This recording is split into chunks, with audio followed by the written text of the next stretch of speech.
नमस्कार, मैं हूं दीपक चौरसिया। आप हमारे साथ देख रहे हैं झारखंड और जम्मू कश्मीर का एग्जिट पोल। झारखंड के बारे में हमने आपको बताया कि वहां पर पहली बार बन सकती है बहुमत की सरकार। जी हां, 41% वोट पाने के साथ भारतीय जनता पार्टी वहां पर बना सकती है बहुमत की सरकार। 47 से उसे 41 सीट मिलने की उम्मीद है। 37 से 45 सीटें मिलने की उम्मीद है भारतीय जनता पार्टी को, और वहां पर बन सकती है पहली बार बहुमत की सरकार।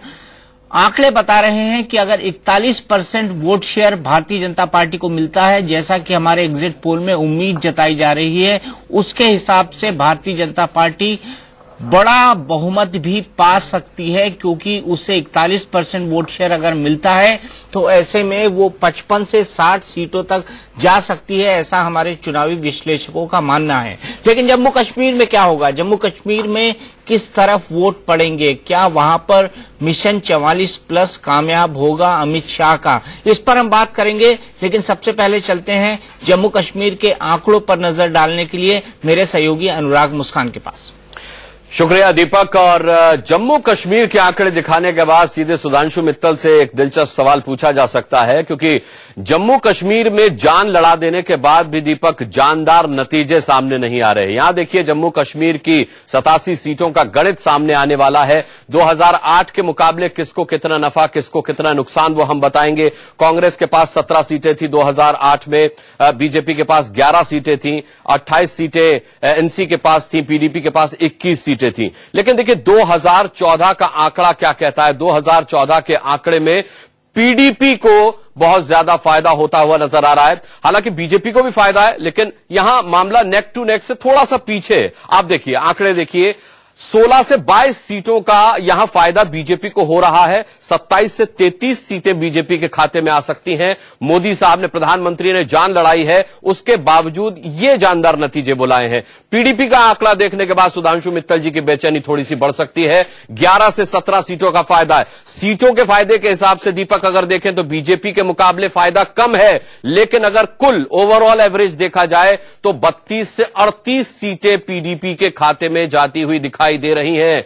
तहसीन पूनावाला आपको पसीना आना चाहिए। 4 से 10 सीटें केवल आपके खाते में आ रही हैं। नुकसान पर नजर डालिए, 7 से 13 सीटों का नुकसान आपको है। वहीं हम एनसी की बात करें, अमर अब्दुल्ला की बात करें, तो 14 से 20 सीटों का नुकसान उनको आ रहा है। कितने भी उलाहने उन्होंने दिए नरेंद्र मोदी को, लेकिन बावजूद इसके यहां उन्हें 14 से 20 सीटों के नुकसान के साथ केवल 8 से 14 सीटें ही मिलती हुई दिखाई दे रही हैं। तो कुल मिलाकर के दीपक, सुधांशु मित्तल से पूछा जा सकता है कि भाई ये आंकड़े तो बता रहे हैं कि जान लड़ाने के बाद भी जानदार नतीजे सामने नहीं आए। बिल्कुल, जानदार नतीजे क्यों सामने नहीं आए? क्या मिशन 44 कामयाब होगा? इन तमाम मुद्दों पर हमारी बात होगी। प्रधानमंत्री नरेंद्र मोदी ने बहुत अपना वक्त लगाया है जम्मू कश्मीर में, एक एक्सटेंसिव कैंपेन किया है, किसी प्रधानमंत्री द्वारा किया गया अब तक का सबसे बड़ा चुनावी कैंपेन अगर कहा जाए तो गलत नहीं होगा। लेकिन जम्मू इलाके में जिस तरीके से वोटिंग हुई, श्रीनगर में जिस तरह से हाई वोटर टर्नआउट हुआ, इससे भारतीय लोकतंत्र को सलामी किया जा सकता है, क्योंकि जिस तरह से आतंकवादियों ने कहा था कि अगर आप चुनाव में भाग लेंगे, उनकी धमकियां थी, उसके बावजूद लोगों ने बुलेट के ऊपर बैलेट को पसंद किया, तो ये बताता है कि भारतीय लोकतंत्र कितना मजबूत है और आतंकवादियों को कितना करारा जवाब मिला है। इन्हीं तमाम मुद्दों से बात करेंगे और हमारे साथ खास मेहमानों का पैनल जुड़ा हुआ है। राहुल जलाली जी, आतंकवाद को एक करारा जवाब मिला है? जी बिल्कुल, क्योंकि ये बात की जा रही थी कि बीजेपी के लिए और इन सब कारणों के लिए, सैलाब के लिए वोटिंग जो है बढ़ गई है कश्मीर में, घाटी में, पर मुझे लगता है ये कारण जरूर होंगे। पर एक चीज ये सब भूल जाते हैं कि ये जो वोटिंग बढ़ी है, ये बॉयकॉट कॉल के बावजूद ये लोग आए हैं वोट देने। तो इसके माने हैं कि उन्होंने कहीं ना कहीं तो खिलाफवर्जी की, वो बॉयकॉट कॉल की। और खासकर ये देखिए, श्रीनगर शहर में जो वोटिंग बढ़ी है, कई इलाके हैं जहां पे बिल्कुल वोट नहीं होता था, वहां लोग आए वोट देने के लिए। साथ में आप सोपोर लीजिए, जहां बिल्कुल वोटिंग नहीं होती थी, वहां इस बार 30% के करीबन वोटिंग हुई है। ये बहुत बड़ी बात है। मैं सिर्फ 30% के आंकड़े पे आप न ध्यान दीजिए, पिछले इलेक्शन में यहां पे कोई 3% वोटिंग हुई, लोकसभा इलेक्शन में 1% वोट हुआ था। उससे आप इसकी तुलना करिए ऐसे बहुत सारे इलाके हैं कश्मीर घाटी में जहां पे वोट परसेंटेज बहुत बड़ा है। इससे साफ दिख रहा है, मैं ये नहीं कहूंगा कि जो अलगाववाद ताकते हैं उनका खात्मा हो चुका है, पर लोग अलगाववाद का जो नारा है उससे अब थके जा रहे हैं, उससे बाहर आके वोट देना चाहते हैं। अब वो सरकार और अपने भलाई के लिए वोट देना चाह रहे हैं, सरकार और भलाई के लिए। लेकिन 44 का मैजिक फिगर, इन आंकड़ों पर प्रदीप जी जो आंकड़े हम दिखा रहे हैं उसके बाद मिशन 44 कामयाब होता नहीं दिखता। अब बिल्कुल दीपक जी एक बात जो राहुल जलाली जी ने कही तो निश्चित रूप से आप देखिए जम्मू कश्मीर की राजनीति में 25 साल बाद अलगाववादी हाशिए पर चले गए। इस वोट का सबसे बड़ा संदेश ये है कि आतंकवादियों की गोली का डर और अलगाववादियों के बाइकआउट का असर खत्म हो गया है। इतने बड़े पैमाने पर नहीं कहूंगा, मैं कहूँ बहुत कम हो गया। निश्चित रूप से कोई चीज एकदम से खत्म नहीं होती, लेकिन वो एक तरह से इनसिग्निफिकेंट हो गया। बिल्कुल। तो ये इस चुनाव का सबसे बड़ा संदेश है, उपलब्धि है कि जनतंत्र वहां पर जीता है। कौन हारता है जीतता है वो एक अलग बात। दूसरी बात यह है कि बीजेपी को जो सीटें मिल रही हैं, बीजेपी ने आज से पहले जम्मू कश्मीर में इतनी सीटें जीतने की भी उम्मीद कभी नहीं की थी। जीतना तो छोड़ दीजिए, लेकिन नहीं लड़ते तो थे। हाँ नहीं, इसमें एक चीज है, देखिए बीजेपी ने आज तक इतने कैंडिडेट कश्मीर वैली में कभी नहीं खड़े, वैली में नहीं खड़े किए, पहली बार है। 300 करीब मुसलमान चेहरे मिल रहा। हाँ, मैं ये बात जरूर 300 मौलवी बीजेपी के लिए प्रचार कर रहे थे। वो शायद उससे बाहर से ले जाए गए थे, वो उत्तर प्रदेश और बिहार से गए थे। लेकिन मेरा ये कहना है कि अगर वैली में सीट मिल जाती है तो, और सीट नहीं भी मिलती है, वोट मिलते हैं बीजेपी को, तो बीजेपी में एक बड़ा बदलाव आएगा। सामाजिक स्तर पर बीजेपी ज्यादा समावेशी पार्टी बनने को मजबूर होगी।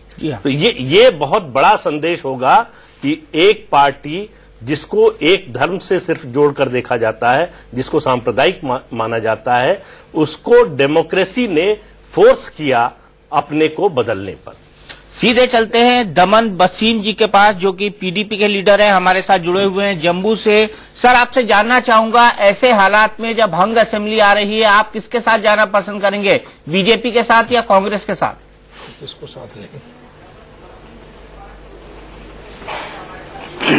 देखिए, ये अभी बड़ा जल्दी है, में अभी हम कुछ भी नहीं कह सकते, क्योंकि ये जो एग्जिट पोल है ये आपका पोल है, लेकिन हम ये मान के चल रहे हैं कि पीपुल्स डेमोक्रेटिक पार्टी अपने तौर पे सरकार बना रही है, और हमारे पास जो फिगर्स आ रही हैं वो हम 44 प्लस नहीं बल्कि 45 प्लस की तरफ बढ़ रहे हैं। आपको इतना भरोसा है, लेकिन फिर भी अगर जरूरत पड़ती है तो आप क्या करेंगे? कि हम किसके साथ सरकार बनाएंगे, किसके साथ सरकार, ये समय के अनुसार जिस वक्त भंग असेंबली आएगी उस वक्त हम ये डिसाइड करेंगे कि किसके साथ जाना है, किसके साथ नहीं। लेकिन मेरा ख्याल है अभी ये शायद ज्यादा जल्दबाजी होगी इस स्टेज के ऊपर ये कहना कि हम किसके साथ जाएंगे। नहीं, लेकिन आप बीजेपी के साथ जाने के विकल्प क्या आपने खुले रखे हैं? आप बीजेपी के साथ भी जा सकते हैं।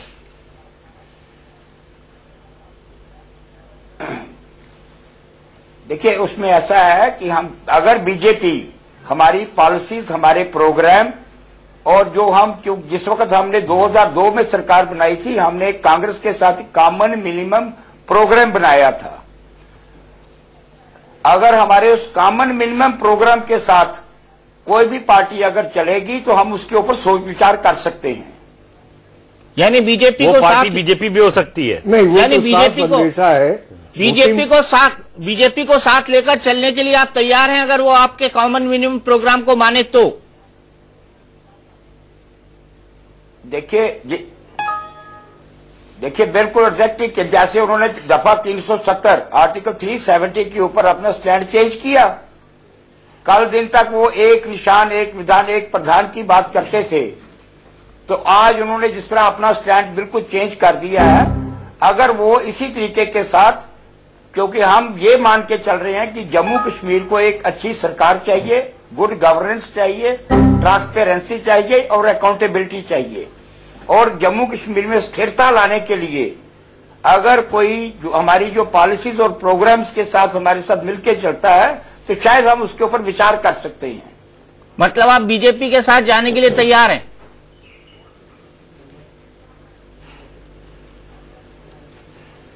मैंने कहा कि अगर हमारी वो विचारधारा के साथ, जो हमारी विचारधारा है और जो common minimum programme Jammu Kashmir के इंटरेस्ट में, क्योंकि जितना जम्मू कश्मीर ने पिछले 25 साल में सफर किया है, हम ये नहीं उसको ये समझते हैं कि उसको यहाँ पे एक साफ सुथरी सरकार और जो लोगों का मन जीत सके उसकी जरूरत है, तो उसके लिए हम उसके ऊपर विचार कर सकते हैं।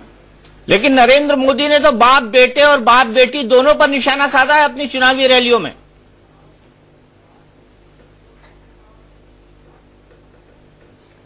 देखिए, नरेंद्र मोदी साहब की पार्टी और नरेंद्र मोदी साहब के बारे में मैं ज्यादा कमेंट नहीं करना चाहता, लेकिन कल दिन तक इन लोगों का दफा 370 के बारे में क्या विचार था और आज इनका क्या विचार है।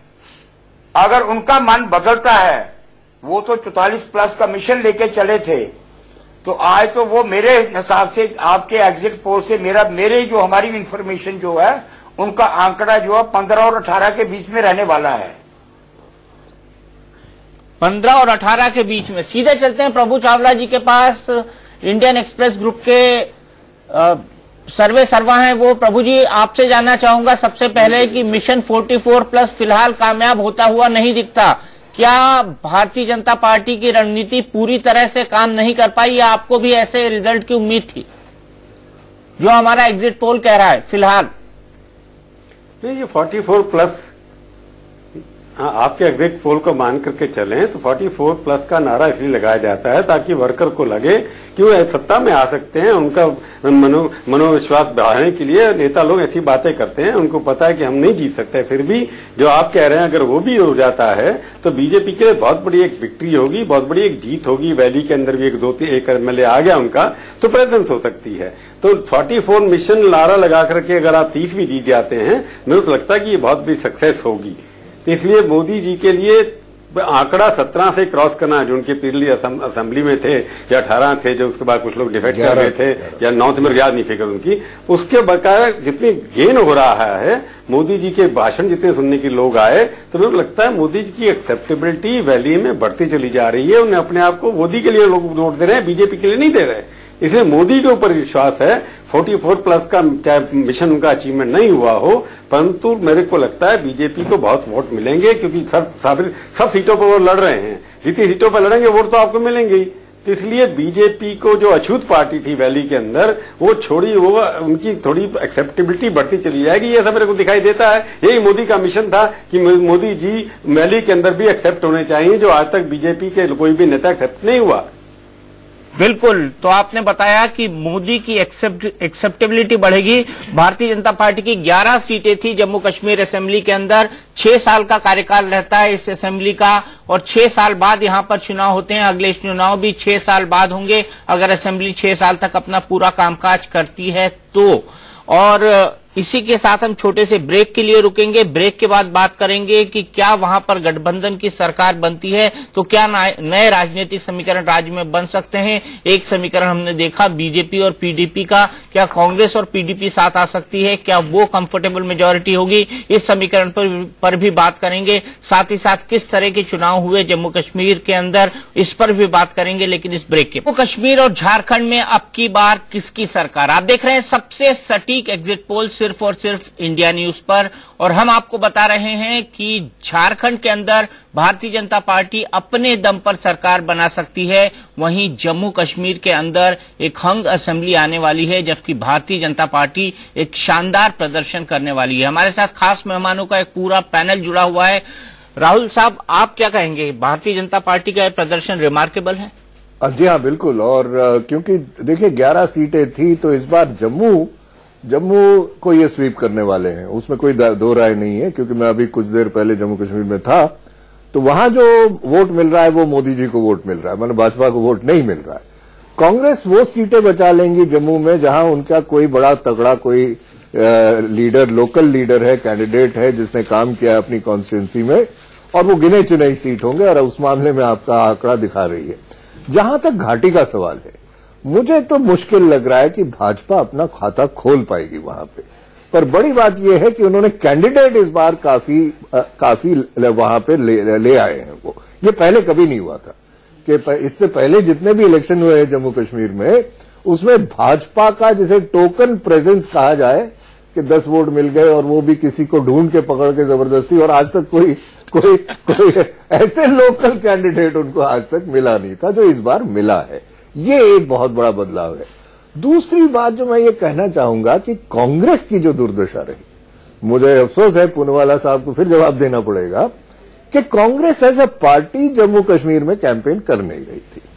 सोनिया गांधी की रैली हो, झारखंड में तो चलिए हेलीकॉप्टर नहीं मिला, यहां हेलीकॉप्टर मिलने के बावजूद आपस में इतने झगड़े थे कि लोग ही नहीं मिले, तो वो नुक्कड़ के टाइप की रैली हो गई। तो और जहां जहां आप देखिए कि जो लोकल नेता है, जम्मू में गांधीनगर एक कॉन्स्टिट्यूंसी है, वहां एक लोकल नेता है, कदावर नेता है, मंत्री है, उसने काम लोगों का बहुत किया है, वो अकेला लड़ रहा है, उसको सपोर्ट करने वाला कोई नहीं। इसी तरह जम्मू के बाहर कुछ लोग हैं, वो अकेले लड़ रहे हैं, सपोर्ट करने वाला कोई नहीं। घाटी में जो सीटें आएंगी वो अपने दम पे उन लोकल नेताओं की आएंगी, कोई पार्टी का सपोर्ट मुझे दिखता नहीं। कोई बाहर से नेता आए या जो लोकल इतने बड़े नाम है, उन्होंने जाके एक जनरल रैली कर दी, पर स्पेसिफिक जो मोदी ने की, देखिए उनकी सीटें अभी कुछ कमजोर हुए थे वो जम्मू में और सांबा में, मोदी जी ने जाके दोनों जगह रैली कर दी और उससे इलेक्शन बहुत एक बदला तो ये सारी चीजें दिख रही है। तो इसमें और दूसरी बात, जहां तक आपके राहुल, मैं आपको रोकूंगा क्योंकि मुझे एक ब्रेक लेना है। ब्रेक के बाद मैं आपसे फिर सुनूंगा और तहसीन से एक सवाल पूछूंगा कि सारे घोटालेबाज, सारे स्कैंडलबाज और सारे बुरे काम करने वाले कांग्रेस के टिकट पाने वाले क्यों बने। लेकिन इस कश्मीर और झारखंड में अब की बार किसकी सरकार, और इसी पर कर रहे हैं इंडिया न्यूज, NWS और सी वोटर का एग्जिट पोल, जो आपको बता रहा है कि झारखंड में इस बार पहली बार भारतीय जनता पार्टी पूर्ण बहुमत की सरकार बना सकती है। वहीं जम्मू कश्मीर के अंदर त्रिशंकु विधानसभा के आसार हैं। 11 सीटों वाली भारतीय जनता पार्टी, जो इस वक्त 11 सीट उसकी असेंबली के अंदर है, वो एक बहुत अच्छा प्रदर्शन कर सकती है। 26% वोट शेयर उसको मिलता दिखाई दे रहा है एग्जिट पोल के नतीजों के हिसाब से, और बहुमत से तो वो दूर रहेगी लेकिन एक अच्छा प्रदर्शन करेगी। जम्मू कश्मीर की असेंबली के चुनाव के अंदर मिशन 44 से वो दूर रहेगी, जो कि नारा दिया था अमित शाह और नरेंद्र मोदी ने कि 44+ यानी बहुमत को उनको पार करना है, उससे वो दूर रहेगी। आप देख सकते हैं 27 से 33 सीटें भारतीय जनता पार्टी को मिलती दिखाई दे रही है एग्जिट पोल के अनुसार। कांग्रेस को मात्र 4 से 10, नेशनल कॉन्फ्रेंस को 8 से 14। पूरी तरह से सुपड़ा साफ हो रहा है नेशनल कॉन्फ्रेंस का, जिसकी इस वक्त वहां पर सरकार है। पीडीपी को 32 से 38 सिंगल लार्जेस्ट पार्टी बनेगी लेकिन बहुमत से दूर रहेगी। अदर्स के खाते में 2 से 8 सीटें जाएंगी। यानी कैसे बनेगी अब सरकार जम्मू कश्मीर के अंदर, सीधे चलते हैं अनुराग के पास, वो बताएंगे पॉसिबिलिटीज और उस पर हम करेंगे आगे की चर्चा। बिल्कुल, देखिए ये किसकी बनेगी सरकार और कैसे बनेगी सरकार, ये एक बड़ा सवाल है। हालांकि ये जो गठजोड़ है ये अटपटे लग सकते हैं, लेकिन राजनीति में संभावनाओं से, किसी भी तरह की संभावनाओं से इनकार नहीं किया जा सकता। बीजेपी की अगर 30 सीटें आती और पीडीपी की 35, तो फिर क्या सरकार बनाने के लिए इन दोनों का गठबंधन हो सकता है 44 का जादुई आंकड़ा छूने के लिए? ये एक कंडीशन हो सकती है सरकार बनने की जम्मू कश्मीर में। बीजेपी और पीडीपी साथ आ सकते हैं सरकार बनाने के लिए, बहुमत का आंकड़ा 44 छूने के लिए। दूसरी क्या सूरत हो सकती है वो आपको दिखाते हैं। बीजेपी क्या सरकार बनाने के लिए नेशनल कॉन्फ्रेंस को साथ लेगी, क्या नेशनल कॉन्फ्रेंस के साथ, लेकिन हालांकि यहां 44 का आंकड़ा नेशनल कॉन्फ्रेंस के साथ आकर भी 44 तक नहीं पहुंचता है, जादुई आंकड़े तक नहीं पहुंचता है। लेकिन एक संभावना यह भी हो सकती है कि क्या भारतीय जनता पार्टी और नेशनल कॉन्फ्रेंस, जो कि एक बड़ी अटपटा सा गठजोड़ है, लेकिन क्या वो साथ आ सकते हैं, ये एक सूरत हो सकती है। और तीसरा बीजेपी को बाहर रखने के लिए तीसरा समीकरण क्या हो सकता है कि पीडीपी कांग्रेस की सरकार बने। 42 का हालांकि आंकड़ा अभी तक एक एग्जिट पोल के हिसाब से मिल रही सीटों के मुताबिक बन रहा है। बहुमत के लिए 44 चाहिए। पीडीपी और कांग्रेस बीजेपी को बाहर रखने के लिए क्या साथ आ सकते हैं, ये एक विकल्प हो सकता है, ये एक सूरत हाल हो सकती है जम्मू कश्मीर में सरकार बनने की। तो ये दीपक 3 सूरतें हो सकती हैं जिस पर काम हो सकता है। लेकिन पहली जो सूरत है वो आप देखिए कि पहली सूरत पीडीपी और बीजेपी के साथ आकर सरकार बनाने की सबसे ज्यादा संभावना इसमें नजर आती है। सबसे ज्यादा संभावना बीजेपी और पीडीपी की एक साथ आने की नजर आती है। सीधे चलते हैं प्रभु चावला जी के पास। प्रभु, आपको क्या लगता है, बीजेपी और पीडीपी साथ आ सकते हैं?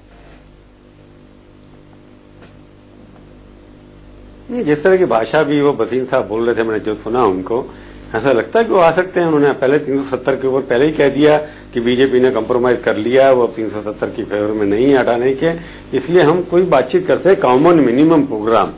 हालांकि कॉमन मिनिमम प्रोग्राम होता है जब 2 पार्टियां मिलकर के बनाए प्रोग्राम। वो ये नहीं कह रहे थे कि हम अलग से अपना प्रोग्राम देंगे, उसको बीजेपी सपोर्ट करेगी कि नहीं करेगी। मेरे को लगता है अगर पीडीपी को कोई 5-10 आदमी की जरूरत पड़ी, अगर जो आपके आंकड़े बता रहे हैं उस हिसाब से लगभग 39 या 39 के करीब सीटें आनी चाहिए पीडीपी की। अगर 35-40 के बाद सीटें आती है तो मेरे को लगता है बीजेपी की सहायता से वो सरकार नहीं बनाएंगे। इंडिपेंडेंट लोग भी उनके साथ जुड़ सकते हैं। बीजेपी को बाहर रखने के लिए कुछ भी किया जा सकता है, क्योंकि हर सेक्युलर पार्टी जो कहती है अपने आप को, उनका नारा ये होता है कि एक तरह से बीजेपी को बाहर रखा जाए, किसी बात से, कम्युनलिज्म के नाम से या किसी और नाम से उनको बाहर रखा जाए। परंतु प्राइम मिनिस्टर नरेंद्र मोदी की पॉपुलैरिटी को देखते हुए ये पॉसिबिलिटी हो सकती है कि पीडीपी अगर उनके पास 10 सीटें कम हो जाती है और इंडिपेंडेंट की सपोर्ट से नहीं बना सकते तो बीजेपी का समर्थन ले सकती हैं, क्योंकि बीजेपी भी यही चाहेगी कि उनको राज्यसभा के ऊपर जो सीटें मिलनी हैं उसमें मैक्सिमम वहीं से मिल सकती है कि हमारे को वहां 3 में से 2 सीटें आने दीजिए। तो एक हो सकता है कि राज्यसभा में बीजेपी की संख्या बढ़ाने के लिए वो पीडीपी को समर्थन दे दें। परंतु पीडीपी की पहले शर्त यही रहेगी वो अपने आप सरकार बनाए और वहां पर जो उनकी लाइक माइंडेड पार्टी है उनको लेकर चलें। परंतु ये देखना होगा कि ये वोट जो है ये टोटल एंटी इनकम्बेंसी है जो आपके आंकड़े बता रहे हैं। एनसीपी भी सरकार में थी, कांग्रेस उनके साथ मिलकर के काम कर रहे थे, तो दोनों के खिलाफ वोट जा रहा है। दोनों मिलकर के लगभग 25 से भी आंकड़ा नहीं पास करेंगे अगर आपके आंकड़े सही प्राप्त होते हैं जाकर के। इसलिए बीजेपी एंड पीडीपी सरकार बनने की संभावना सेकेंड ऑप्शन है। फर्स्ट ऑप्शन पीडीपी का होगा कि वहां के कोई इंडिपेंडेंट और लाइक माइंडेड पार्टीज को लेकर के चलें, ये पहला होगा। सेकंड होगा कि बीजेपी कुछ शर्तों पर उनको समर्थन दे सकती है। बिल्कुल। राहुल, एक मिनट, मुझे पीडीपी के पास चल रहे हैं। आपको क्या लगता है भसीन साहब, अगर यहाँ के संकेतों को माना जाए तो आपको अपना सबसे नेचुरल एलाई कौन लगता है? क्या आपको लगता है कि सिंगल लार्जेस्ट पार्टी अगर आप आते हैं तो आपके लिए सबसे natural ally Bharatiya Janata party ही होगा?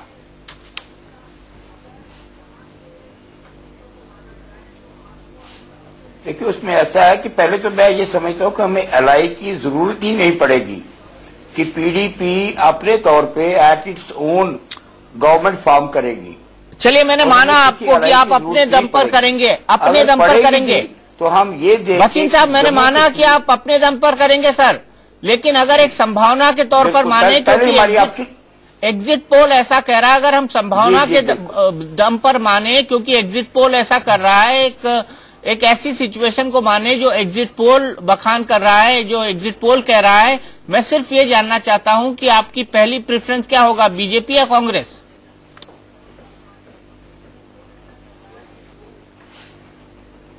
उसमें ऐसा है कि हम ये मान के चल रहे हैं कि हमें सरकार बनाने में हम ज्यादा इंटरेस्टेड नहीं है। हम इसमें इंटरेस्टेड है कि जम्मू कश्मीर का जो इत्मीनान, जो विश्वास जो उन्होंने हमें दिया है, हम कोई भी ऐसा कदम नहीं उठाएंगे ताकि जिससे उनके जज्बातों को ठेस पहुंचे, और उसको मद्देनजर रख के ही हम कोई फैसला लेंगे।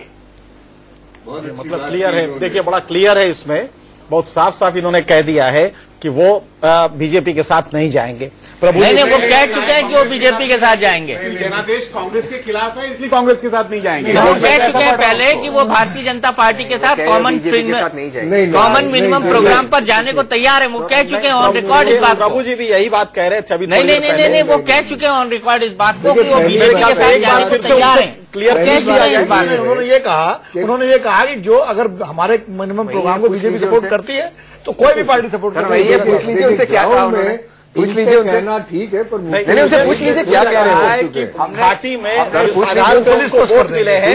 चलो, फ्री फॉर ऑल हो रहा है, इसलिए भसीन साहब से ही पूछ लेते हैं। भसीन साहब, बीजेपी से तो कोई परहेज नहीं है आपको? यहाँ आपकी बात का हर कोई अलग इंटरप्रिटेशन निकाल रहा है। देखिए, हमें किसी से भी परहेज नहीं है। मेरा कहना ये है कि हम जिस वक्त पहले तो ये है कि रिजल्ट आने दीजिए। दूसरी बात ये है कि जिस वक्त कोई भी जो ऑप्शंस ये मान के ये देख के कि जम्मू कश्मीर की आवाम क्या चाहती है, हम उनके जज्बात के साथ नहीं खेलेंगे। तो अगर जम्मू कश्मीर की आवाम क्योंकि गुड गवर्नेंस, ट्रांसपेरेंसी और उसके ऊपर अगर कोई कॉमन मिनिमम प्रोग्राम अगर कोई बनता है कि जिससे कि आवाम को फायदा हो, आवाम के भले की बात हो, उसके ऊपर हम विचार कर सकते हैं। साहब आपसे मैं पूछ लूं, कॉमन मिनिमम प्रोग्राम की आप बात करते हो, यहाँ पर आरती जी भी है, मैं व्यक्तिगत तौर से उनका बहुत आदर करता हूँ, उनसे एक बार पूछ लेते 370 पे आरती जी की राय क्या है, एक बार पूछ लेते कॉमन मिनिमम प्रोग्राम वहीं पर आ जाए। अब तो वोट हो चुका है, हाँ, इसलिए अब तो कोई राजनीतिक मुद्दा है, तो आरती जी अब हो चुका है, इसलिए वो राय दे सकती है। तो इसलिए आप दादी आरती जी बताइए, आप बता दीजिए कॉमन मिनिमम धारा 370 पर आपकी राय क्या है?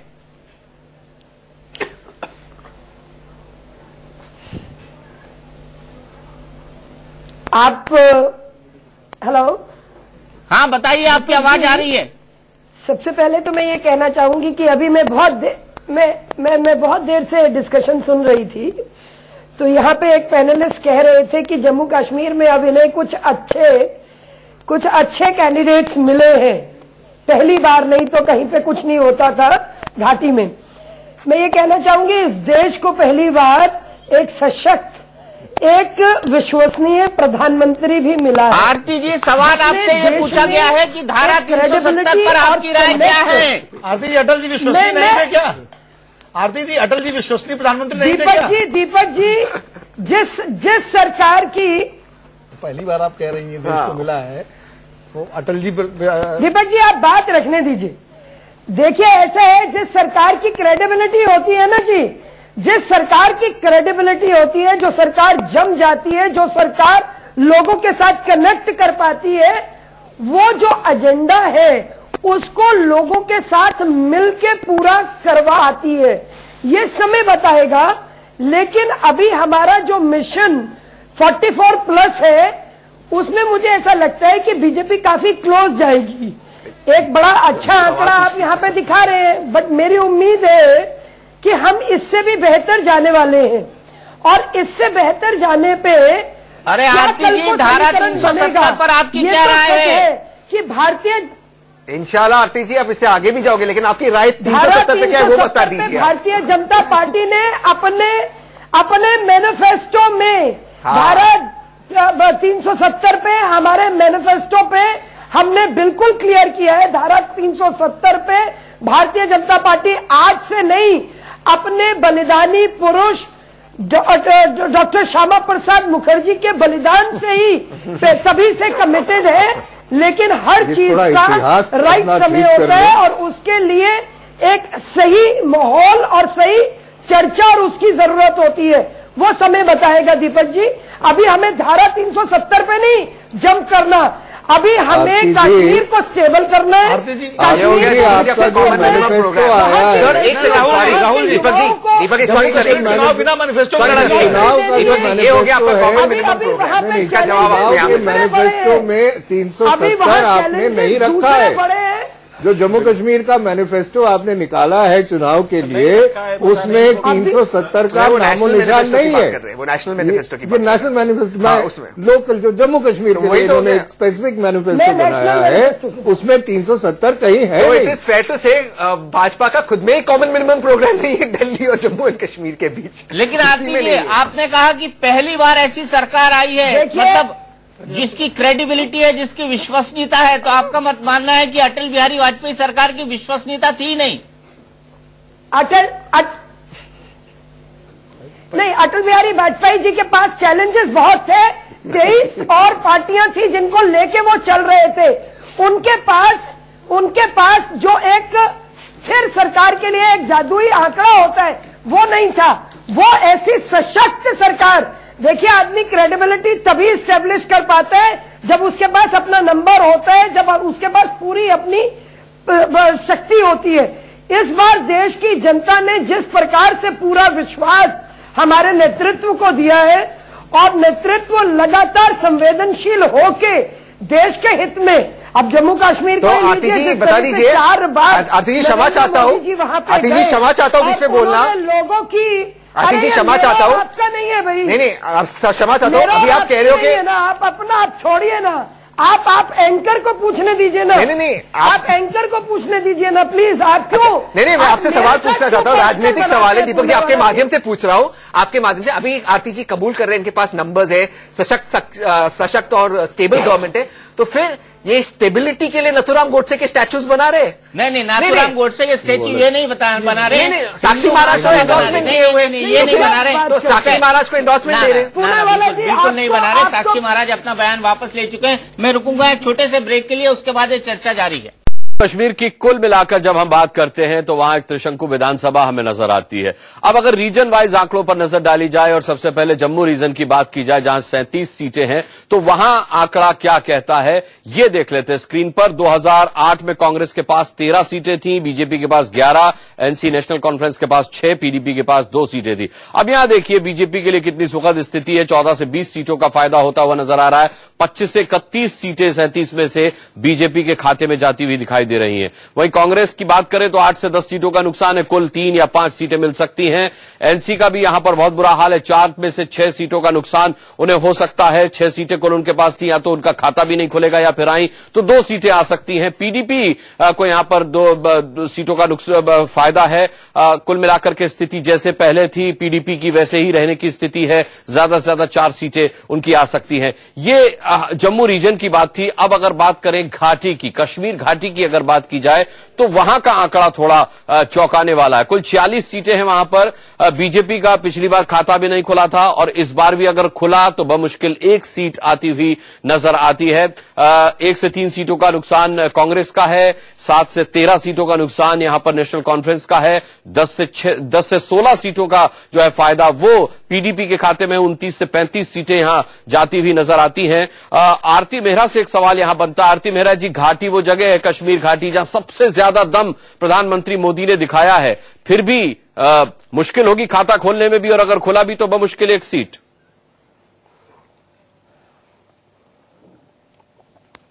अनुराग जी, हो सकता है जो आपका आंकलन है वो बिल्कुल ठीक रहे, लेकिन इसमें एक अच्छी बात यह निकलेगी, जिस तरह का टर्नआउट पूरी तरह से था, उस टर्नआउट में ये क्लैरिटी हो जाएगी कि एटलीस्ट हमारा वोट पोल परसेंटेज बढ़ जाएगा।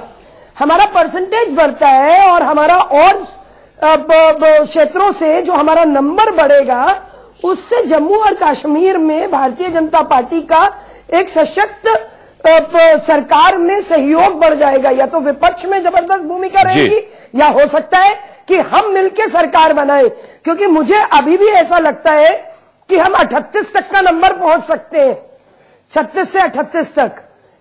वो देखेंगे, अभी परसों जनता का ये मैंडेट है, जनता का मैंडेट सिर माथे पे है, और जनता जो देगी ये मुझे मालूम है कि नरेंद्र मोदी जी की मेहनत, नरेंद्र मोदी जी का नेतृत्व। चलिए आरती जी, 23 तारीख को सुबह 6 बजे से सबसे तेज नतीजे दिखाएंगे हम, आप नजर रखिएगा। जनता का फैसला जो होगा वो लाइव आपको देखने को मिलेगा। एक छोटा सा ब्रेक ले रहे हैं, चर्चा जारी है। मैं हूं दीपक चौरसिया, हमारे इस खास पेशकश में आपका स्वागत है। हम बात कर रहे हैं लगातार 2 घंटों से क्या कहता है झारखंड और जम्मू कश्मीर का एग्जिट पोल। जी हां, झारखंड में बीजेपी अपने दम पर सरकार बना सकती है, ये कहता है हमारा एग्जिट पोल, और जम्मू कश्मीर में त्रिशंकु विधानसभा के आसार नजर आ रहे हैं।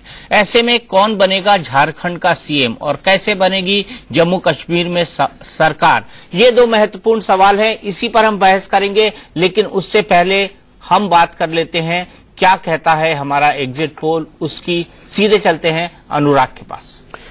शुक्रिया दीपक जी। हम अब तक जो दिखाते हैं एक बार उसका रिकैप दिखा देते हैं कि झारखंड में सबसे पहले वोट शेयर क्या कहता है, वोट परसेंटेज क्या कहती है। देखिए 81 सीटों के लिए 41% वोट शेयर जो है बीजेपी को मिलता हुआ दिखाई दे रहा है, 16 सीटों के फायदे के साथ। कांग्रेस को आप देखिए, कांग्रेस की हालत पतली है, वहां पर 12 का नुकसान उन्हें है, 12% वोट केवल मिलता हुआ दिखाई दे रहा है उनको। 19% वोट जेएमएम के खाते में जा रहा है, 4 का नफा उनको दिखाई दे रहा है। जेवीएम जो है वो 10% वोट उनके खाते में जाता हुआ दिखाई दे रहा है, केवल 1 का फायदा उन्हें दिखाई दे रहा है, और 18% वोट जो है वो अदर्स के खाते में, जिनकी भूमिका झारखंड में बहुत अहम हो जाती है, उनके खाते में जाता हुआ नजर आ रहा है। हालांकि 9 का नुकसान भी वहां पर नजर आ रहा है। ये वोट शेयर की हमने बात की झारखंड की। अब सीटें किसको कितनी मिलेंगी, एक बार वो आंकड़ा देख लेते हैं। ये देखिए 14 से 22 सीटों के फायदे के साथ 37 से 45 का आंकड़ा भारतीय जनता पार्टी जादुई आंकड़ा छूती हुई, क्लियर मैंडेट की सरकार यहां बनती हुई नजर आ रही है। भारतीय जनता पार्टी की मोदी का जादू झारखंड में चल रहा है, इसमें किसी को कोई अंदेशा आशंका नहीं है। 14 से 18 सीटों का भारी नुकसान कांग्रेस को होता हुआ नजर आ रहा है और केवल 3 से 7 सीटें मिलती हुई कांग्रेस प्लस को नजर आ रही हैं। जेएमएम को आप देखिए, जेएमएम को 5 से 8 सीटों का नुकसान है। 15 से 23 सीटें जेएमएम को मिलती हुई वहां नजर आ रही हैं। जेवीएम भी कुछ खास नहीं कर पा रहा, 3 से 7 सीटों के नुकसान के साथ केवल 4 से 8 सीटें जेवीएम को मिल रही हैं। वहीं आप देखते हैं अदर्स को 7 से 13 सीटें मिलती हुई दिखाई दे रही हैं। ये झारखंड की स्थिति है। वोट शेयर हमने झारखंड का आपको बताया, सीटें बताई। आइए अब जम्मू कश्मीर की तरफ चलते हैं। जम्मू कश्मीर में क्या स्थिति बन रही है वो ये देखिए। वहां पर 87 सीटों पर मुकाबला है। 26% वोट जो है भारतीय जनता पार्टी को मिलते हुए दिखाई दे रहे हैं। 14 का फायदा उन्हें है। 17% वोट कांग्रेस के खाते में केवल जा रहे हैं। आप देखिए का नुकसान 19% वोट जाता है नेशनल कॉन्फ्रेंस के खाते में, लेकिन नुकसान में है, 4 के नुकसान में। पीडीपी को फायदा यहां 25% के साथ भी दिखाई दे रहा है, 10 का फायदा है यहां पर, और अन्य को 13% वोट जाते हुए दिखाई दे रहे हैं। हालांकि 19 का नुकसान है। सीटें किसको कितनी मिलेंगी, यहां पर यह आंकड़ा दिलचस्प है जम्मू कश्मीर में, क्योंकि जम्मू कश्मीर की सीटों का आंकड़ा ही पेच फंसा देता है। 16 से 22 सीटों का फायदा तो है भारतीय जनता पार्टी को, लेकिन 27 से 33 सीटों पर आकर गाड़ी अटक जाती है, जो कि जादुई 44 के आंकड़े से बहुत पीछे है। कांग्रेस की तो खैर क्या बात करें, 7 से 13 सीटों का नुकसान है, 4 से केवल 10 सीटें आती हुई नजर आ रही हैं। नेशनल कॉन्फ्रेंस को आप देखिए, नेशनल कॉन्फ्रेंस की भी हालत बहुत पतली है। 14 से 20 सीटों का नुकसान उसे नजर आ रहा है और केवल 8 से 14 सीटें उसको वहां पे मिलती हुई नजर आ रही हैं। पीडीपी सबसे ज्यादा फायदे में पीडीपी है। 11 से 17 सीटें पीडीपी को मिल रही हैं के फायदे के साथ 32 से 38 सीटें मिलती हुई दिखाई दे रही हैं। लेकिन ध्यान देने वाली बात यह है कि अकेले पीडीपी की भी सरकार नहीं बन रही। पीडीपी को भी गठबंधन में जाना पड़ेगा सरकार बनाने के लिए, इस एग्जिट पोल के नतीजे के हिसाब से, और 2 से 8 सीटें अन्य के पास जा रही हैं। दीपक जी, ये ओवरऑल आंकड़ा है। रीजन वाइज हम बात करेंगे झारखंड की और जम्मू कश्मीर की आगे। बिल्कुल अनुराग, आपने बताया कि किस तरीके से वहां पर सीट डिस्ट्रीब्यूशन हो रहा है, किस तरीके से वोट परसेंटेज बढ़ रहा है और उसके हिसाब से सीट डिस्ट्रीब्यूशन हो रहा है। लेकिन बड़ा सवाल, अगर झारखंड में पूर्ण बहुमत आता है तो कौन बनेगा मुख्यमंत्री, अर्जुन मुंडा या फिर कोई और? अनुज जी, आप किस नाम पर आगे बढ़ेंगे? देखिए, अर्जुन मुंडा जी को इस बार विधानसभा का चुनाव लड़ाया तो गया है, मगर मुझे लगता है कि शायद क्योंकि अभी जब कैंपेनिंग के दौरान भी लोगों ने देखा कि बीजेपी की सरकार इतने साल रही लेकिन हुआ क्या, तो अर्जुन मुंडा पर भी उसका दोष जाता है। और फिर राजनाथ सिंह जी के समय उनको पहली बार बनने का जब मौका मिला था, तो अभी के हालात में मुझे लगता है कि भाजपा नेतृत्व और नरेंद्र मोदी जी जब छांटेंगे तो शायद अर्जुन मुंडा को अलग रख करके किसी और को ही छांटेंगे। यदि गैर आदिवासियों में बनाना हुआ तो रघुवर दास जो है वो उनकी पहली पसंद हो सकते हैं, क्योंकि नेता प्रतिपक्ष भी वहां पर। और यदि केंद्र से भेजने का हुआ, मगर देखिए महाराष्ट्र और हरियाणा में भेजा नहीं, केंद्र से भेजना हुआ तो जयंत सिन्हा जो नए वित्त राज्य मंत्री हैं, इनके पिता यशवंत सिन्हा वहां से कई बार सांसद और केंद्रीय मंत्री रहे, भाजपा के ताकतवर नेता, वो हो सकते हैं एक नए चेहरे के रूप में। और यदि आदिवासी देना हुआ तो सुदर्शन भगत जो केंद्र में राज्य मंत्री हैं, लोहरदगा के सांसद, उनका नाम भी चर्चा में है। उनका नाम भी चर्चा में है। लेकिन सवाल ये उठता है कि दिल्ली से क्या भेजेंगे? प्रदीप सिंह जी, आपको क्या लगता है, क्या दिल्ली से भेजना चाहेंगे नरेंद्र मोदी किसी को? माफ कीजिएगा, प्रदीप सिंह जी चले गए, एनके सिंह साहब। दिल्ली से भेजने का स्कीम, क्योंकि मोदी जी ने काफी सोच के जयंत को यहां रखा है, इसलिए कि इकोनॉमिक फाइनेंशियल चीजों को वो काफी समझते हैं, इसलिए उनको यहां रखा है। मुझे लगता है कि वहीं से, लेकिन अर्जुन मुंडा मोदी जी की चॉइस नहीं है, जहां तक मेरी जानकारी है। अर्जुन मुंडा के जो कंडक्ट और कई चीजों को लेकर अर्जुन मुंडा पे उनको वो अपना ये स्टेक नहीं लगाएंगे। प्रेफर करेंगे वो रघुवर दास को। रघुवर दास एक नॉन ट्राइबल एक अच्छे लीडर होंगे और उनका एक्सपीरियंस भी रहा है लीडर ऑफ अपोजिशन के रूप में, तो मुझे लगता है कि रघुवर दास ही बेस्ट चॉइस होंगे, जो कि वहीं से होंगे और मोदी जी को यहां से कोई उनको एक्सपोर्ट नहीं करना पड़ेगा। तो एक तो ये है, लेकिन एक बात साफ है कि नॉन ट्राइबल होगा, क्योंकि ये उन्होंने बाकायदे एक मैसेज दिया था कि नहीं नॉन ट्राइबल अब की बार बनाएंगे। इतनी बार जब बनाया उन्होंने तो देखा कि 9 चीफ मिनिस्टर बदले 13 साल के अंदर 9 चीफ मिनिस्टर हुए, 3 बार राष्ट्रपति शासन लगा। तो एक नया प्रयोग करना चाहेंगे कि वहां पे, और सबसे बड़ी बात है कि ये जो वोट मिले हैं ये सिर्फ मोदी के वोट नहीं है, ये संघ का जो वहां पे ट्राइबल एरियाज में काम किया गया है उसकी वजह से एक बड़ा जन समर्थन मिला है बीजेपी को। तो एक अलग स्टेट है जहां पे ट्राइबल मोदी से उतना मुतासिर नहीं है जितना कि वो वहां संघ के काम से है। और संघ ऐसे समय जबकि कन्वर्जन को लेकर एक अच्छा खासा पूरे देश भर में अभियान कर रहा है, वो चाहेगा कि एक ऐसा शासन दिया जाए जो कि हमारे साथ मिलकर काम करे। तो प्रेफर करेगा कि वो रघुवर दास ऐसे नेता आए ताकि वो कम से कम अपने संघ के अपने कार्यों को फर्दर कर सके और नक्सलिज्म के इंटेंसिटी को काफी कुछ कंट्रोल कर सके, क्योंकि केंद्र में भी बीजेपी है, वहां भी बीजेपी है। तो मुझे लगता है कि वो अनुज सही कह रहे हैं कि रघुवर दास ही उसके बेस्ट चॉइस हो सकते हैं। दीपक जी, रघुवर दास यदि चॉइस होते हैं तो मजदूर नेता और उड़िया मूल के, उड़ीसा के रहने वाले, जमशेदपुर में आके बस गए और उसके बाद मगर यदि यहां नॉन ट्राइबल सीएम दिया जा रहा है तो फिर ट्राइबल मुख्यमंत्री भाजपा का कहां होगा, मध्य प्रदेश में या छत्तीसगढ़ में? ये सवाल भी उसके साथ ही उठ जाएगा। और शायद उसकी परिणति तार्किक ये होगी कि छत्तीसगढ़ में जो चल रहा है जिस तरह, तो हो सकता है कि जल्दी ही आपको छत्तीसगढ़ में कुछ जो है राजनीतिक हलचल देखने को मिले। इसलिए झारखंड का सीएम चुने जाते समय फिर आप इक्वेशन बना लीजिए आगे क्या होने वाला है। लेकिन छत्तीसगढ़ के अंदर कोई ट्राइबल फेस है कहाँ भारतीय जनता पार्टी के पास? बड़ा सवाल यह है अनुज जी। दीपक जी देखिए, झारखंड में 28% ट्राइबल हैं। आपने जब से राज्य बना वहां कोई गैर आदिवासी मुख्यमंत्री नहीं दिया। और छत्तीसगढ़ में भाजपा पिछले 11 सालों से डॉक्टर रमन सिंह 3 बार जितवा करके लेके आए हैं। लेकिन Nand Kumar Sai leader of opposition थे 2003 में, आपने अजीत जोगी के खिलाफ उनको जोगी की सीट पर लड़ा दिया, अपनी सीट पर नहीं लड़ने दिया, अन्यथा वो एक बड़ा चेहरा थे। उम्र उनकी अधिक हो गई यदि आप ऐसा कहेंगे तो। विष्णु साय 2 बार के प्रदेश अध्यक्ष, 3 बार के सांसद और अभी केंद्र में मंत्री बनाए गए हैं। मंत्री बनाए जाते समय छत्तीसगढ़ भाजपा के अध्यक्ष भी थे, वो भी एक चॉइस हो सकते हैं। मगर अभी मैं कह नहीं सकता कि झारखंड का जो निर्णय होगा उसकी गाज छत्तीसगढ़ पर ही गिर रही होगी या मध्य प्रदेश में गिर सकती है, क्योंकि आदिवासी आबादी वहां भी ज्यादा है। कि just because you want to give a tribal face, आप किसी एस्टेब्लिश मुख्यमंत्री को जिसका 3 टर्म बहुत अच्छा रहा है और अभी भी कर रहा है, उसको आप हटा दें। मुझे भी इसके अंदर कोई तर्क नहीं नजर आता कि आप उसको हटा दें। उसमें मैं थोड़ा सा हस्तक्षेप करूंगा। दरअसल छत्तीसगढ़ को लेकर के भारतीय जनता पार्टी के नेतृत्व में अनुज जी को भी जानकारी होगी, एक जबरदस्त मंथन चल रहा है।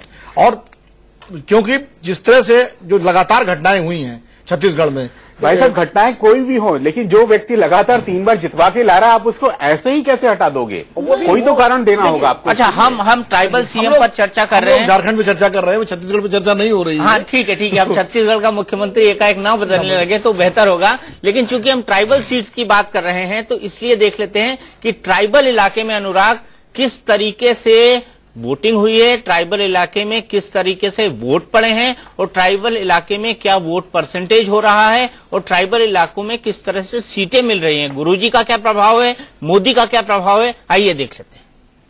चलिए सबसे पहले झारखंड के छोटा नागपुर क्षेत्र से शुरुआत करते हैं दीपक जी, जहां 28 सीटों पर मुकाबला है। और ये देखिए छोटा नागपुर क्षेत्र में कुल 28 सीटों पर बीजेपी प्लस को 18 से 20 सीटें मिलती हुई दिखाई दे रही हैं। कांग्रेस का या तो खाता भी नहीं खुलेगा या फिर खुला तो 1 से 2 सीटें उसके खाते में आ सकती हैं।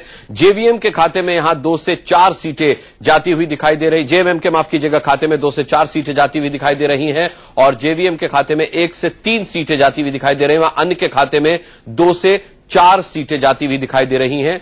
ये हम बात कर रहे हैं छोटा नागपुर क्षेत्र की। पलामू की बात करते हैं जहां कुल 11 सीटें हैं। पलामू पे 3 से 5 सीटें बीजेपी के खाते में जा रही हैं इस एग्जिट पोल के नतीजों के हिसाब से। 1 से 3 सीट कांग्रेस को मिल सकती है पलामू में। जेएमएम के खाते में केवल 1 या 2 सीट आ सकती है या फिर 1 भी नहीं। जेवीएम के खाते में 1 से 3 सीटें जाती हुई यहां पर नजर आ रही हैं और अन्य के खाते में 1 से 3 सीटें यहां जाती हुई नजर आ रही हैं। संथाल परगना का क्या हाल है, जहां पर 18 सीटों पर मुकाबला है। बीजेपी 5 से 7 सीटों पर लीड कर रही है यहां पर और कांग्रेस की हालत हर जगह जहां जैसी है यहां पर भी वैसी नजर आ रही है।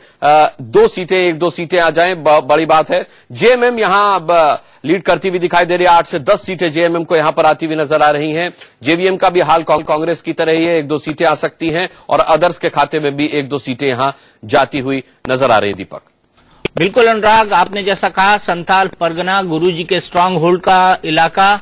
अनुज जी, गुरुजी ने अपने इलाके में अभी भी अपनी पैठ बनाई हुई है मोदी की इस लहर के बावजूद। जी हाँ, देखिए उस जो संथाल परगना इलाका है उसमें गुरुजी की पकड़ बनी रहेगी लगातार, क्योंकि आदिवासी जो 28% वहां है उनमें 34% संथाल हैं और वो गुरुजी को अपना अभी भी मानते हैं।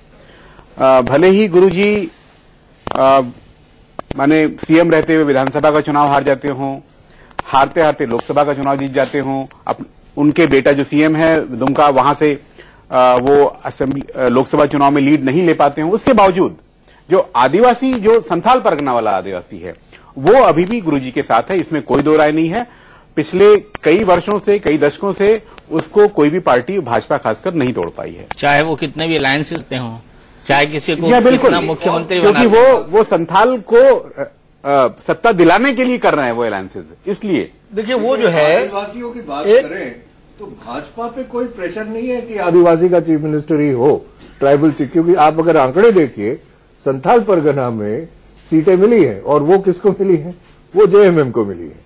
बाकी जगह पे लग रहा है कि भाजपा का जो लीड ज्यादा आ रहा है, बीजेपी को मिली तो कुछ मिली है। राहुल जी, जो मेजोरिटी, राहुल जी, जो दबाव जो भाजपा पे ट्राइबल का होगा वो खाली झारखंड को लेकर नहीं है, क्योंकि भारतीय जनता पार्टी का पूरे देश में आदिवासियों में संघ का काम है, वो एक बहुत बड़ा दबाव होगा। ट्राइबल बेल्ट तो दंतेवाड़ा तो जो अभी आपने बताया कि अगर झारखंड में गैर आदिवासी बनता है बात करें तो वो तो महाराष्ट्र का चले जाता है। आरती के पास चलते हैं। आरती, क्या नया चेहरा होगा झारखंड में मुख्यमंत्री के लिए या अर्जुन मुंडा बने रहेंगे? जी देखिए, ये हमारे पार्लियामेंट्री बोर्ड का फैसला होगा। यहाँ पे चर्चा और जर्नलिस्ट जिस तरह से सारे एनालिसिस कर रहे हैं उनके उस पे ठीक लगता है कि वो चर्चा करें और सारी संभावनाएं देखें और बात करें। तो मैं कुछ भी बोलूंगी तो मैं पार्टी की तरफ से हूं, मैं इस पे नहीं बोलना चाहूंगी। लेकिन आपको नहीं लगता कि बीजेपी का कांग्रेसीकरण हो गया है? जो हाईकमान कल्चर था कांग्रेस में वही अब बीजेपी में आ गया है। बोर्ड से, पार्लियामेंट्री बोर्ड से पूछवाएगी, जबकि स्टेट लेजिस्लेचर से पूछवाना था। पार्लियामेंट्री बोर्ड यहाँ से जो भी कह देगा उसको मान लिया जाएगा, फिर स्टेट लेजिस्लेचर क्या करेगा? विधायकों का अधिकार कहाँ गया? हाईकमान कल्चर आ गया वहां भी। एनके सिंह जी, एक मिनट आप बात करने दीजिए। ऐसा है कि पार्लियामेंट्री बोर्ड तो बैठेगा ही और उसी में डिसाइड होगा कि किसको वहां पे हेड बना के भेजा जाए। ठीक बात। जिस तरह से अभी भी हेड बना के भेजा गया था महाराष्ट्र में और बड़ी सक्सेसफुली करके आए। ऑब्जर्वर तो हम भेज देंगे, लेकिन ये तो कांग्रेस का कल्चर है ना। हम महाराष्ट्र में भी पॉसिबल ही नहीं है। आपने कांग्रेस का कल्चर अपना लिया और आप कहते हैं कांग्रेस मुक्त भारत। गोडसे के बच्चे गांधी को अपना रहे हैं। कोई बिल्कुल हमने कांग्रेस के किसी कल्चर को हमने, हाँ, गांधी जी को अपनाया है, गांधी जी को बार बार अपनाएंगे और गांधी जी के सपनों को साकार करने का काम हम करेंगे। अच्छा, चलिए, बहुत अच्छा। श्यामा प्रसाद मुखर्जी के साथ भूल गए लग रहा है। अभी आपसे एक प्रश्न करना चाहूंगी। अच्छा, आप करिएगा, लेकिन ब्रेक के बाद आरती जी मुझे ब्रेक लेना है, रोजी रोटी का सवाल है। दिखा रहे हैं झारखंड और जम्मू कश्मीर का। झारखंड में हमने आपको बताया कि वहां पर भारतीय जनता पार्टी की अकेले बहुमत की सरकार बन सकती है हमारे एग्जिट पोल के मुताबिक, और जम्मू कश्मीर में मामला फंस सकता है। वहां पर सबसे बड़ी पार्टी पीडीपी रहेगी और भारतीय जनता पार्टी वहां पर दूसरे नंबर की पार्टी रहेगी। बहुत बड़ा फायदा होगा। अभी फिलहाल जम्मू कश्मीर में बीजेपी की 11 सीटें हैं, वो बढ़कर दुगनी तक हो सकती हैं।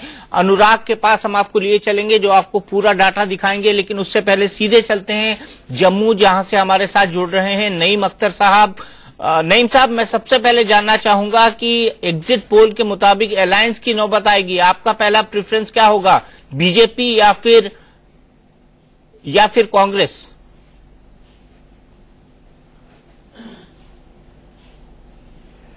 देखिए, मेरे ख्याल में प्रायोरिटी इस वक्त नहीं है।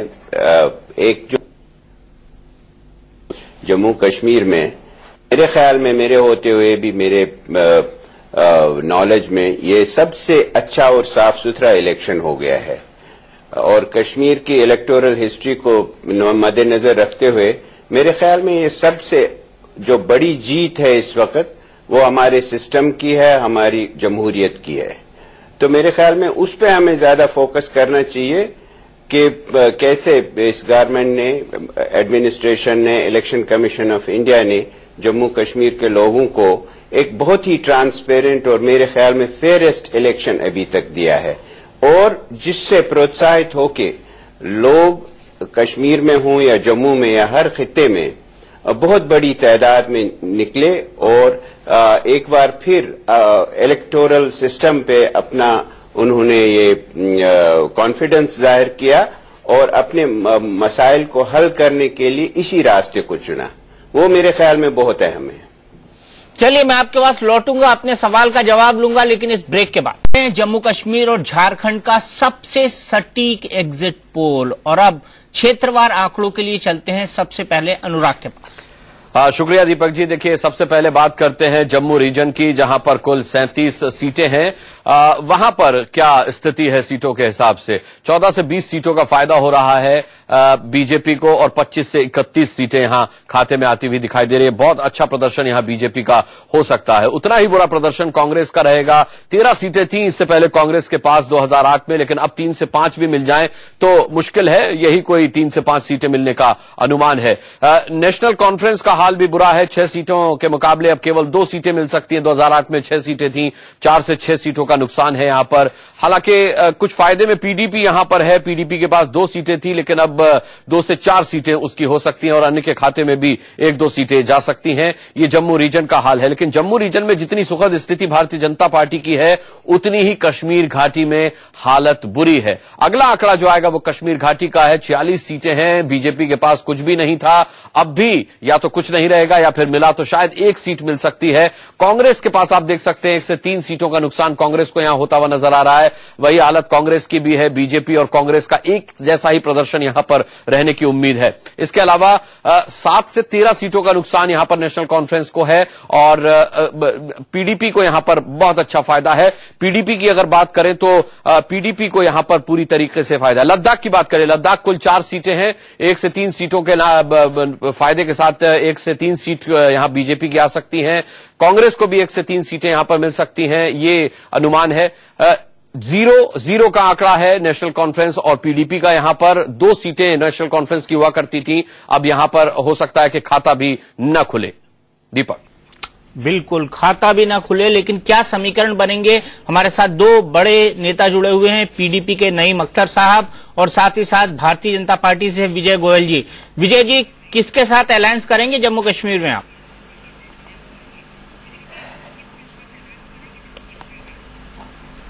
मुझे नहीं पता अभी किसके साथ अलायंस करेंगे। मुझे तो लगता है कि अभी जो मिशन 44 का है हमारा, उस पर हम टिके हुए हैं, और कहीं ना कहीं आपके आंकड़े भी, जो आपके सर्वेज हैं, वो भी ये बता रहे हैं कि भारतीय जनता पार्टी बहुत अच्छा कर रही है जम्मू रीजन में। कश्मीर में आप लोग कम दिखा रहे हैं।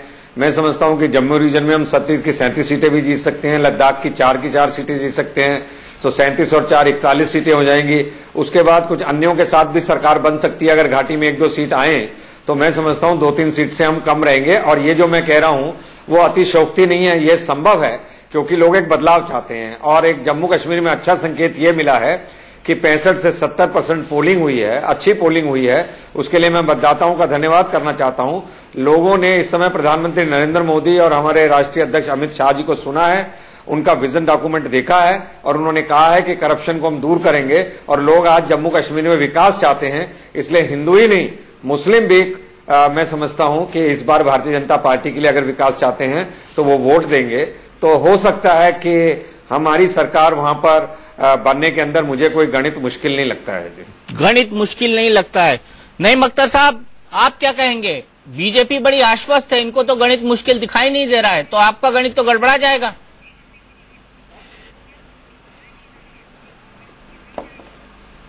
तो उम्मीद करने पे और ख्वाहिश करने पे तो कोई रोक नहीं है, बिल्कुल। तो लेकिन अगर आप अपने जो आपके एग्जिट पोल्स अभी तक हुए हैं, जो इससे पहले हुए थे, आप लोकसभा के एग्जिट पोल्स ले लीजिए, तो किसी चैनल ने या किसी भी पोलस्टर ने ये नहीं दिखाया था कि मोदी जी 280 सीटें ले जाएंगे पार्लियामेंट में। तो इसी तरह से मुझे लगता है कि जो आपकी पर ले गए। जी नईम साहब बोलिए। जैसे मैं आपको मिसाल दूंगा, आप लद्दाख में कहते हैं कांग्रेस की, आप लद्दाख के लिए कहते हैं कांग्रेस के लिए भी 101 से 3 और बीजेपी से भी को भी कह रहे हैं, तो इसमें तो गड़बड़ हो जाती है ना आंकड़ों की। तो इसलिए मुझे लगता है कि नंबर्स को सही नंबर्स तक पहुंचने के लिए शायद ये पोल ठीक नहीं है, लेकिन ट्रेंड जो दिखा रहा है कि पीडीपी आगे है, तो मेरे ख्याल में हमें उम्मीद है, क्योंकि हम भी इस मैदान के खिलाड़ी हैं, हमें लगता है कि हम अपने बलबूते पे 44। लगता है नईम साहब की कनेक्टिविटी से कुछ प्रॉब्लम है। एनके सिंह साहब, यहां पर बड़ा सवाल ये है कि मिशन 44+ जो भारतीय जनता पार्टी ने यहां पर नारा दिया था, उस नारे से जम्मू कश्मीर में कार्यकर्ताओं का मनोबल बढ़ा और उस नारे का फायदा हुआ भारतीय जनता पार्टी को। जबरदस्त फायदा हुआ। पहली बार बीजेपी ने इस तरह से इसका तस्वुर किया कि नहीं, हम सरकार बनाने जा रहे हैं। नेचुरली मोदी जी का प्रभाव। और एक बात बहुत साफ है कि अगर आप देखें कि 26% वोट मिले हैं बीजेपी को और 25% मिले हैं पीडीपी को, लेकिन पीडीपी की सीटें ज्यादा है। इसका सीधा मतलब है कि बीजेपी का कॉन्स्टिट्यूएंसी इंटेंसिटी जो थी वोटर्स की, वो जम्मू में जबरदस्त रही है। मतलब लॉक स्टॉक बैरल सबने वोट दिया है बीजेपी को, बड़ी साफ बात दिखाई दे रही है। ऐसे में अगर विजय जी कह रहे हैं कि नहीं हम वहां पे 33 भी जीत सकते हैं या 37 भी जीत सकते हैं, तो कोई बहुत बड़ा ना आप इसको न समझिए। मुमकिन है, ये पॉसिबल है कि बीजेपी वहां पे 33 सीटें जीते, क्योंकि जो इंटेंसिटी आप देख रहे हैं 26% वाली, वो काफी जबरदस्त है। 25% पे अगर पीडीपी को मिल रहा है तो बड़ी सीधी सी बात है कि वैली में और दोनों तरफ कम्युनल डिवाइड जबरदस्त रहा है। इसको कोई अगर नकारे या इस्तकबाल करे, इसकी बात नहीं है। फैक्ट यह है कि पीडीपी को वैली में जबरदस्त वोट मिला है और पीडीपी उसी की वजह से यहां तक आई है। अब मुश्किल यह है कि क्या दोनों एक साथ आ सकते हैं? कहीं ऐसा तो नहीं कि पीडीपी की वो बुनियाद ही खत्म हो जाएगी जिसकी बुनियाद पे, लेकिन हम जो तसव्वुर मुसलमानों को यहां पे करते हैं, हिंदू मुसलमान के, उसको वो शायद कश्मीर में थोड़ा डिफरेंट है। वहां पे हमेशा ये रहा है कि केंद्र के साथ हर सत्ता जो वहां रही है वो चली है और वो खत्म नहीं हुई है। अगर मुलायम सिंह बीजेपी के साथ कभी भी आ जाते हैं तो वो इसलिए खत्म हो जाएंगे कि मुसलमान मायावती की तरफ चला जाएगा अगली बार, लेकिन ये ऑप्शन वहां पे नहीं है। वहां पे ये है कि अगर आप केंद्र के साथ है और अगर आप देखें तो पर कैपिटा इनकम कश्मीर की जबरदस्त है, लिहाजा कोई भी नहीं चाहेगा कि वो केंद्र से हट के रहे। तो एक पॉसिबिलिटी जो आप कह रहे हैं दीपक, आपने भी इसको माना कि कहीं ना कहीं पीडीपी बीजेपी एक साथ आ सकती है, ये पॉसिबिलिटी बन सकती है। बीजेपी के लिए मुझे लगता है कि एक बार कश्मीर में सत्ता लाना, कश्मीर के अस्तित्व का, जब से उस स्टेटहुड है उसके पास, पहली बार ये होगा कि बीजेपी सत्ता में आएगी और इसका जो इंटरनेशनल मैसेज जाएगा वो जबरदस्त होगा, जो कि मोदी जी के अपने उसके लिए पॉलिटिक्स के लिए, जो इंटरनेशनल पॉलिटिक्स है उसके लिए बहुत अच्छा रहेगा। तो मेरे ख्याल से उनको ये दिक्कत नहीं है कि वो पीडीपी के साथ जाए ना जाए, वो बिल्कुल जा सकते हैं। लेकिन अगर नंबर थोड़े से कम रहे तो वो प्रेफर करेंगे कि वो एनसी के साथ रहें, या जो अदर्स हैं जिसको 8 सीटें आप दिखा रहे 2 से 8, अगर उनके साथ मिलकर बन सकती है, एनसी के साथ भी जा सकते हैं। तो मुझे लगता है कि किसी भी कीमत पे बीजेपी चाहेगी कि वो सत्ता में आए, ताकि इंटरनेशनल मैसेज जो जाए कि कश्मीर वही नहीं रहा है, मोदी के आने के बाद कश्मीर भी बदला है। चलिए विजय गोयल से पूछ लेते हैं। विजय जी, क्या बीजेपी वहां पर सरकार में जाना चाहेगी, चाहे वो गठबंधन की सरकार हो?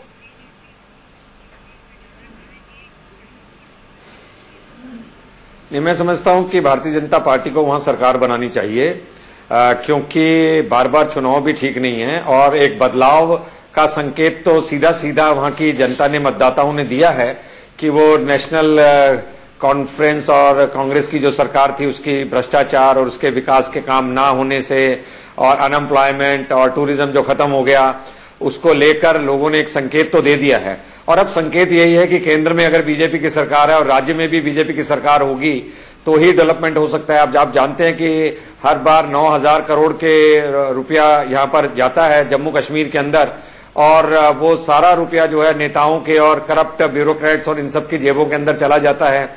तो मैं समझता हूं कि इस समय वक्त की जरूरत यह है कि वहां बीजेपी की सरकार बननी चाहिए। और जैसा कि कहा कि भाई इससे नेशनल इंटरनेशनल दोनों तरह से संकेत जाएंगे। जैसे अभी अधिक मतदान हुआ है उसका एक अच्छा संकेत दिया है, ज्यादातर शांतिपूर्ण मतदान हुआ है उसका एक अच्छा संकेत गया है, और अब बीजेपी की भी सरकार बनेगी तो उसका भी एक अच्छा संकेत जाएगा। और लोग वहां के चाहते भी यही हैं। और मैं ये भी कहता हूं कि भाई घाटी के अंदर भी प्रधानमंत्री नरेंद्र मोदी जी की मीटिंग जो थी वो बहुत ही अच्छी कामयाब मीटिंग हुई थी।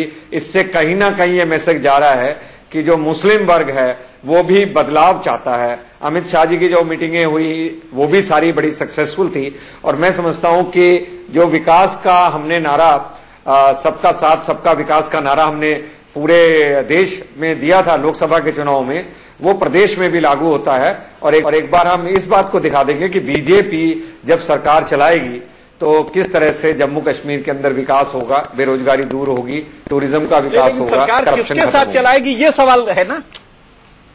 जाहिर सी बात है पीडीपी के साथ, नाम नहीं लेंगे, जवाब नहीं दे पाए। नहीं, मैंने आपको 3 कहा। पहली बात मैंने पहला कहा कि अपने दम के ऊपर बनाएंगे। दूसरा मैंने कहा कि थोड़ी बहुत संख्या कम रहेगी तो लाइक माइंडेड अन्यों के साथ बनाएंगे। तीसरी, जो सरकार को बाहर से समर्थन दे दे अगर कमी रह जाए तो हमें कोई ऐतराज नहीं।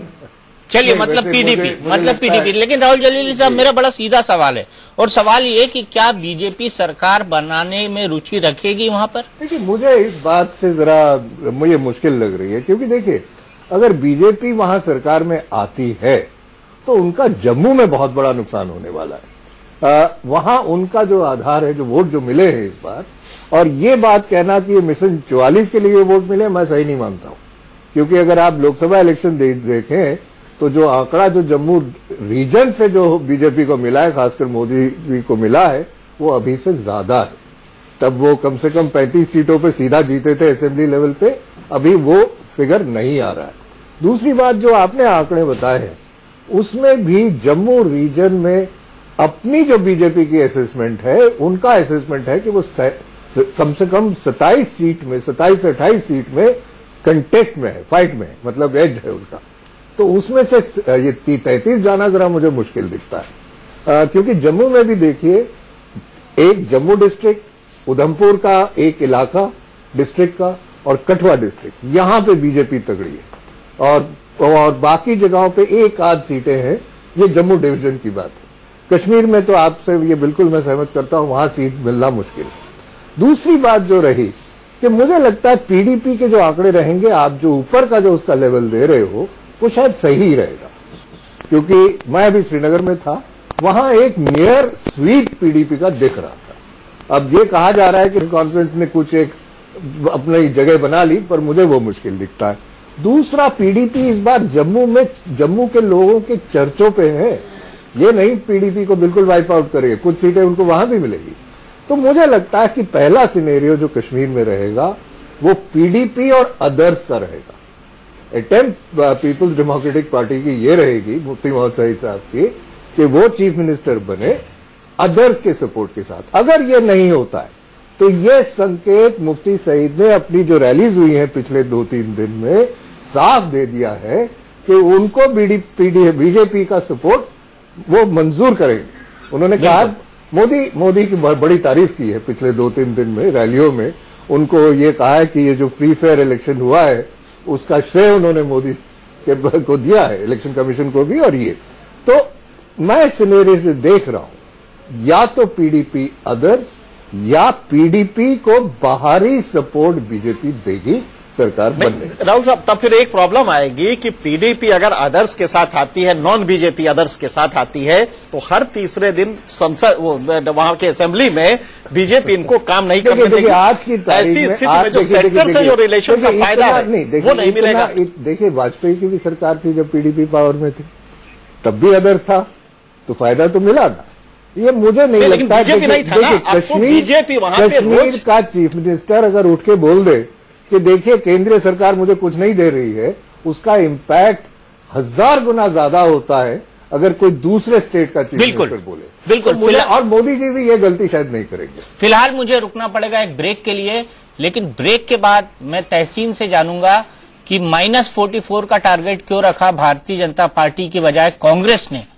इन चुनाव के अंदर। न्यूज पर आप देख रहे हैं सबसे सटीक एग्जिट पोल, और इस एग्जिट पोल में हमने आपको बताया कि झारखंड में भारतीय जनता पार्टी पूर्ण बहुमत की सरकार बना सकती है एग्जिट पोल के मुताबिक, और जम्मू कश्मीर के अंदर एग्जिट पोल हमारा बता रहा है कि वहां पर त्रिशंकु विधानसभा बन सकती है। पीडीपी सिंगल लार्जेस्ट पार्टी रहेगी। भारतीय जनता पार्टी को वहां पर बहुत जबरदस्त फायदा मिलता दिखाई दे रहा है, लेकिन वो दूसरे नंबर की पार्टी रहेगी और बहुमत से दूर रहेगी। तहसीन, मैं आपसे पूछ रहा था कि आप माइनस में अपना लक्ष्य क्यों रखते हैं? कांग्रेस पार्टी को वहां पर 11 सीटें थी जम्मू कश्मीर के अंदर कुल 87 में से, लेकिन आपने लक्ष्य रखा है -11। नहीं सर, बिल्कुल नहीं। ये परसेप्शन की बात होती है। फाइनल जो बैलेट में होता है वही तो दिखता है। और सर, मैं मानता हूं कि कांग्रेस ही एक पार्टी जो लद्दाख, कश्मीर और जम्मू में जिसका बेस है, जिसको तीनों जगह पर वोट मिलेगा। पीडीपी को थोड़ा मिलेगा जम्मू में वोट, पर कांग्रेस ही एक पार्टी है। तो ये जो आपके आंकड़े, मैं इसका सम्मान करता हूं, लेकिन मैं इसे डिसएग्री करता हूं। राहुल जी, मुझे लगता है कि कांग्रेस को इस बार नुकसान होने वाला है। एक तो कांग्रेस ये इलेक्शन जो लड़ी है, एक तो एंटी इनकम्बेंसी तो उनके खिलाफ था, पर इतना नहीं था जितना वो नेशनल कॉन्फ्रेंस के खिलाफ था। पर ये इलेक्शन जो उन्होंने लड़ा है, वो कुछ रिटायर्ड हर्ट का वो स्थिति है उनकी, कि वो थे भी और थे भी नहीं। कोई एक रैली नहीं, कोई मुद्दे नहीं, इश्यूज उनके कई दफा आए सामने जिनको वो इस्तेमाल नहीं कर पाए। तो वो मैं सोचता हूं कि इस बार उन्होंने सोचा कि इस बार जरा सरकार में बहुत साल रह लिए, अब 2 टर्म तो हो चुके हैं उनके जम्मू कश्मीर में, 6-6 साल के 12 साल, तो ये 6 साल जरा बाहर रहे, किसी और को मौका दिया जाए, किसी और को मौका दिया जाए। अनुज जी, कांग्रेस की आखिरकार ये हालत क्यों हो गई?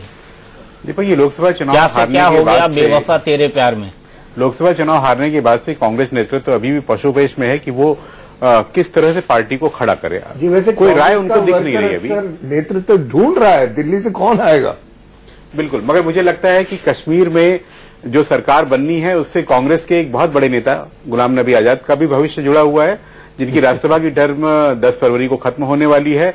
और उसके बाद जब बजट सत्र बैठेगा तो क्या देश को नया नेता प्रतिपक्ष राज्यसभा में मिलने वाला है, या कांग्रेस के टेक पर कोई सरकार बन रही होगी जिसके चलते गुलाम नबी राज्यसभा में आकर के अपने पद पर बरकरार रहेंगे? मेरे लिए वो एक बड़ा सवाल है वहां पर। आपके लिए ये एक बड़ा सवाल है, लेकिन दिलचस्प यह होगा कि 23 तारीख को जब ईवीएम खुलती है तो क्या नतीजे सामने आते हैं। क्या मोदी जीत का चौका मारेंगे, जिसकी पूरी की पूरी उम्मीद की जा रही है। सबसे सटीक, सबसे तेज नतीजे आप देखिए इंडिया न्यूज पर 23 तारीख को सुबह 6 बजे से लगातार। लेकिन ब्रेक के उस पार देखिए सरहद आर पार मेरे साथ भारत और पाकिस्तान से